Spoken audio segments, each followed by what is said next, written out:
behalf of CAI, Jutta Eckstein. Okay, so I want to start with what does large actually mean. If we talk about agile software development on large projects, then we first have to know what is meant by large.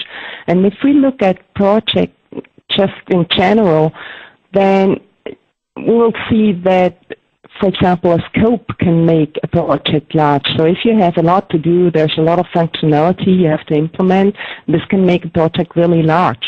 Or as well, if just it spreads over a long time, then people talk about large projects. So if a project lasts for 10 years or probably 5 years and more, people talk about a large project. Another thing is that there are a lot of people involved, which could make a project large. So if you have 100 people on a project, then probably you would say this is a large project. And then there are two other things which are more related to the other things, like if there is a lot of money involved or if there are a lot of risks you have to deal with, this could make a project as well large. So these are different dimensions or characteristics that could make a project large. I want to focus here on having a lot of people on a project. So the focus is on having a large team or several teams, making this one big, large project team. And the reason is, well, basically one thing, this is where I'm coming from, this is my experience. And the other thing is that with that experience, I learned that all the other dimensions I just mentioned, they are scaling up as well as soon as you have a lot of people on a project. So you would never, start a project which lasts only like 3 months or so with 100 people, because it's just not worth setting it up like that. So the setup is just too costly for such a short time frame.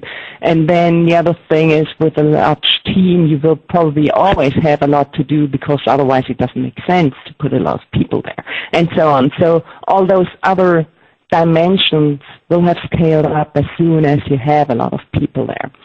On the other hand, large is relative. So if you are used to work by yourself and you're just one person, then having a partner makes it already large, because you have to discuss stuff and you cannot focus on your own things. But yeah, make sure that you are reaching for the same goal.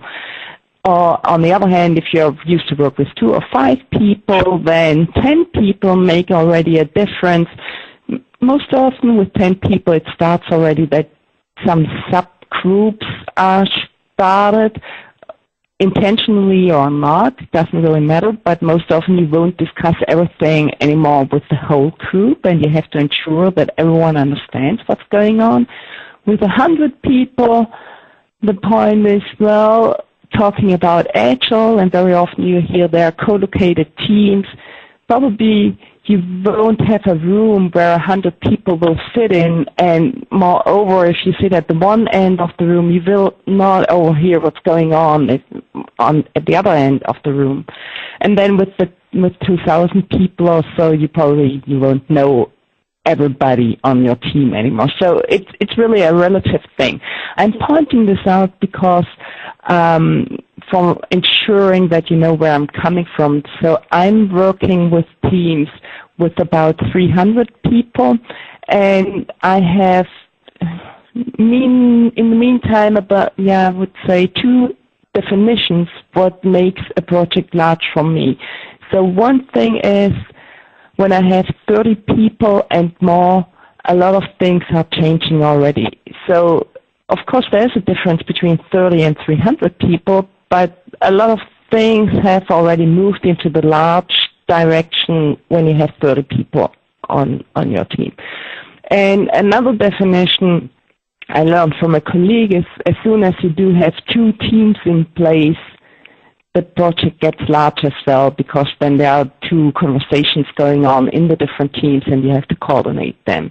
So again, I'm coming from the range of about 20, 30 people up to about 300 people, and these are the projects I've worked with in the past. Okay, and I want to switch to the Yeah, right. Sorry. Learning about the technology here. Okay, so the first thing I want to look at now, after having clarified the large, is what do Agile methods actually offer to large projects?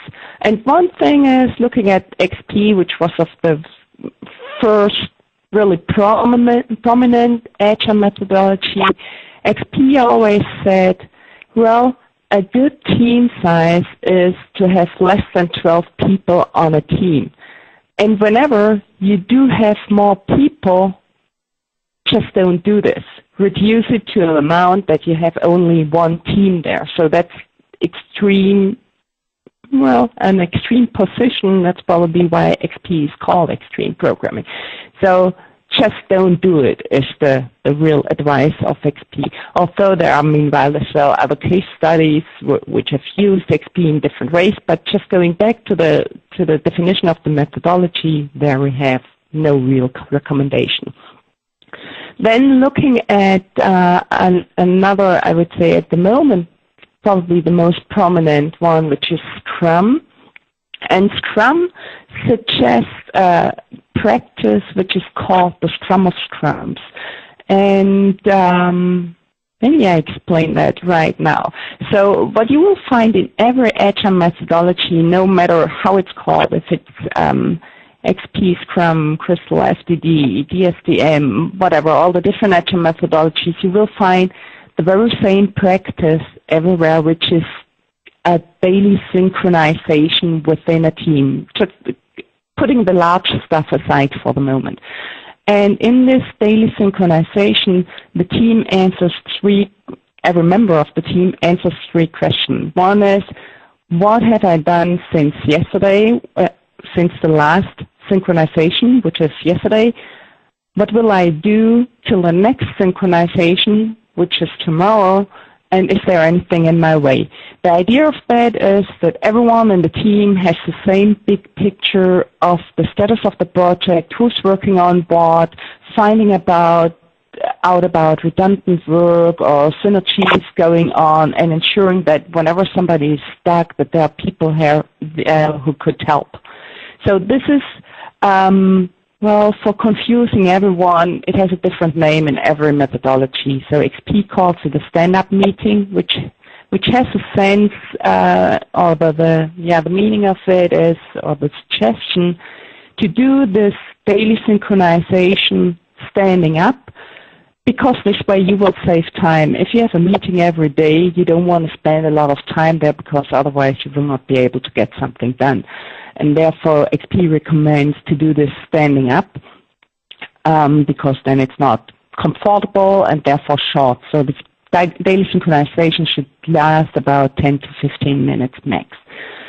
Then there are others. FTD, for example, feature-driven development, calls this the morning roll call. DSDM, Agile methodology, very much known in the UK, calls it the daily wash-up, and Scrum calls this the daily Scrum. Okay, so far. Now we going back to the large. We do have more than one team there, or even if we wouldn't have more than one team, but imagine 100 people standing there and everyone answering those three questions will probably take much longer than 10 to 15 minutes, and probably whoever gives an answer, this will not be so interesting to all the other ones on the team, because everyone is working on different stuff. So the suggestion here is, if you split your big team up in several sub-teams, which is a common thing to do, independent of Agile or not, then every sub-team does its own daily Scrum, and then